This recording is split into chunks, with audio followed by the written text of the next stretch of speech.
Antes da vinda de Cristo ocorrerão alguns sinais. O que eu digo constantemente para as pessoas? Está correto sim você ficar atento e vigilante, cauteloso com a vinda de Cristo. Mas você também não pode omitir e negar ser vou usar a palavra desleixado com os sinais, tá certo? Porque antes da vinda de Cristo precisarão acontecer alguns sinais. E você não pode negar os sinais apenas aguardando a vinda. Você também tem que estar preparado para passar por esses sinais, tá certo?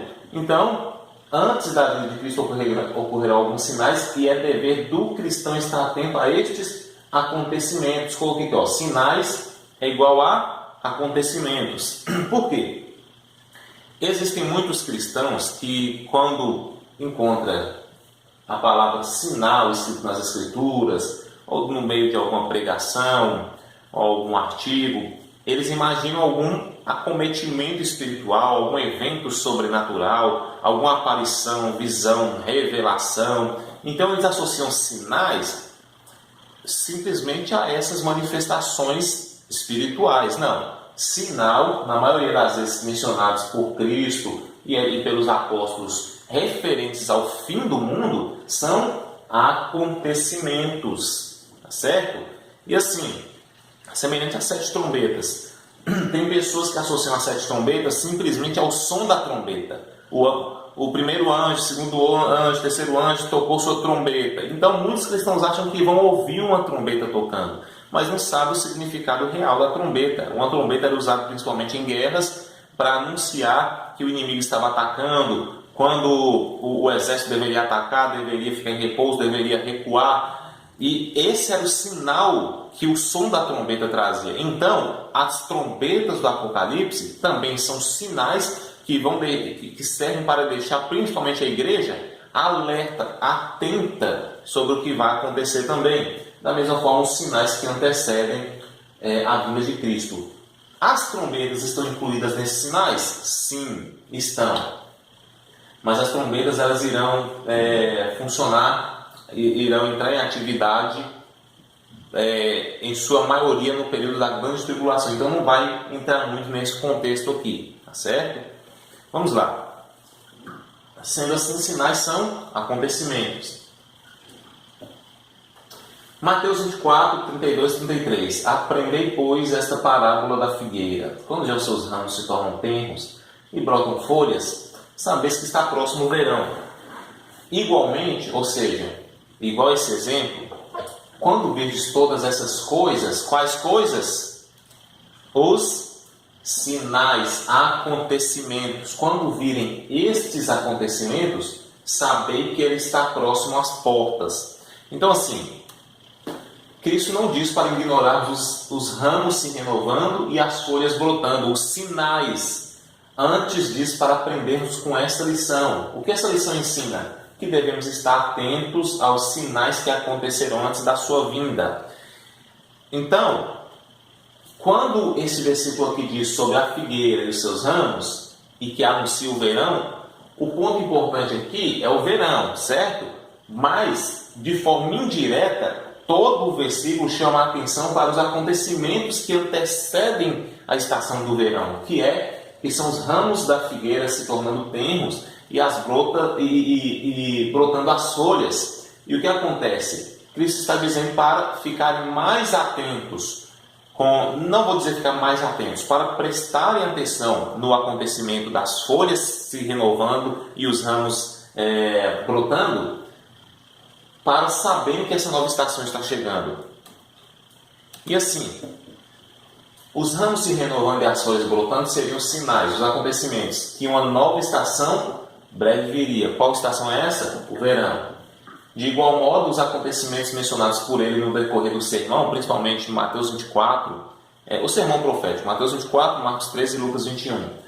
De igual modo, os acontecimentos mencionados por ele no decorrer do sermão são sinais que evidenciam que um novo período virá sobre a humanidade. Qual período é esse? A sua vinda.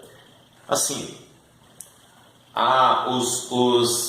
os ramos estão nascendo, as folhas estão se renovando, significa que está vindo o verão.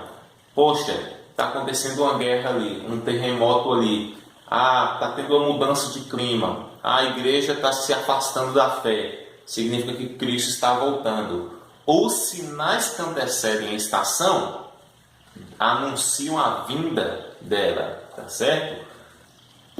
Agora nós vamos pular para outro tema, que é a mulher grávida. Assim, Cristo usa a figura de uma mulher grávida para dizer que a igreja passará por alguns momentos semelhantes a este estado de gravidez neste mundo. Aí são 3 os estados. Olha, o princípio das dores, que são as contrações. A mulher grávida, ela sente as contrações, que são as pequenas dores que, à medida que o nascimento da criança vai se aproximando, elas vão aumentando a frequência e a dor. A grande tribulação, que é o momento do parto, é uma grande tribulação para a mulher, certo? Qual o problema quando eu disse aqui para vocês, olha, não se trata do literalismo dispensacionalismo que é baseado em uma interpretação equivocada. Quando eu digo isso aí para vocês, e eu sou muito criticado por conta disso, o que eu quero dizer é que entre o princípio das dores, entre as contrações e entre a grande tribulação, o momento do parto, a mulher é arrebatada aqui, olha, sumiu a mulher, não tem mais tribulação. E também não tem algum motivo, que é algum motivo de alegria, que é o nascimento da criança. Neste caso, ou seja, o nascimento da criança é um símbolo da vinda de Cristo, quando o Filho do Homem surgir sobre as nuvens. Então, no dispensacionalismo, ela passa pelo princípio das dores, mas na tribulação ela é arrebatada. No momento do parto, ela é arrebatada. Então, a igreja vai passar por esses 3 momentos, certo? Esses 3 momentos, o princípio das dores, a grande tribulação e o motivo de grande alegria, que é o surgimento do Filho. Quais as principais características das contrações? As contrações que indicam início de trabalho de parto, o início da grande tribulação da mulher, né? São sempre, preste atenção nisso aqui, ó, acompanhadas de dor e não diminuem com repouso. Assim, quando eu leio isso aqui eu peguei retirei de um site que fala sobre a saúde durante a gravidez e os tipos de contrações que existem. E quando eu li isso aqui, o que eu entendo, e associando com os acontecimentos que antecedem a vinda de Cristo, o que eu entendo com isso aqui? Eu entendo que à medida que o tempo passa, os acontecimentos catastróficos, as guerras, flagelos, dores, elas vão aumentar sua frequência e dimensão, aumentar sua frequência e dor.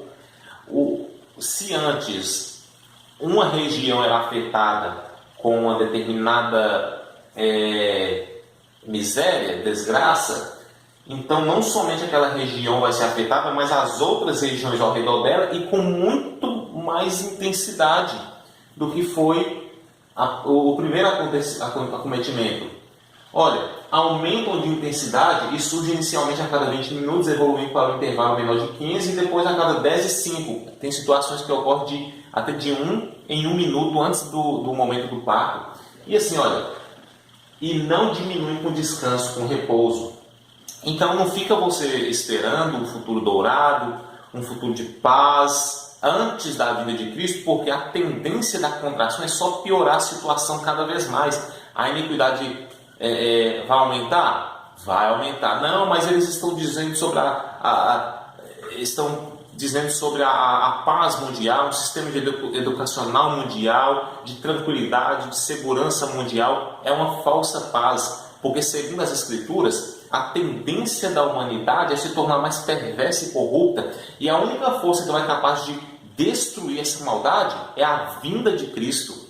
Semelhante ao anticristo, ele vai se manifestar. Você acha que não vai ter pessoas que vão querer matar o anticristo? Obviamente que vão.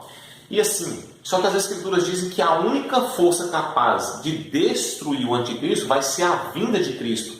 Eles vão travar um confronto mortal, é isso? Não. Esse é mais um problema da igreja moderna, que coloca o diabo e Deus no mesmo patamar. que estão a 45 do segundo tempo, quem fazer o gol ganha. Não.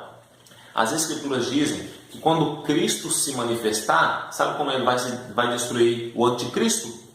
Com o sopro da sua boca.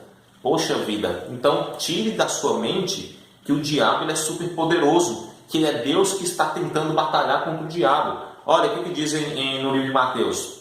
O apóstolo Pedro diz: tu és o Cristo, Filho do Deus vivo. Aí Cristo diz: sobre essa pedra edificarei a minha igreja, e as portas do inferno não prevalecerão contra ela. Pergunta: quem é que está atacando nesse versículo? É a igreja ou é o inferno? Para me ter a resposta, eu vou precisar saber quem é que não está prevalecendo. É a igreja ou o inferno que não está prevalecendo? Obviamente, as portas do inferno. Significa que a igreja que está atacando ofensivamente e as portas do inferno não estão prevalecendo. Só que o que as igrejas estão fazendo hoje? Principalmente esse meio pentecostal, neopentecostal aí, que escandaliza a igreja de Cristo em muitos aspectos. Eles mostram um diabo super poderoso. Eles mostram os demônios que têm poder territorial imenso, que a igreja é frágilzinha. Não, Senhor diabo, não nos ataque dessa vez, está aqui a sua oferenda, está aqui. Não, eles mostram assim, e é uma luta travada para expulsar um demônio, porque eles mesmos estão dando aos demônios poderes que eles não têm, porque entrou essa visão mística nos crentes da atualidade de que o diabo ele é super poderoso, e não é.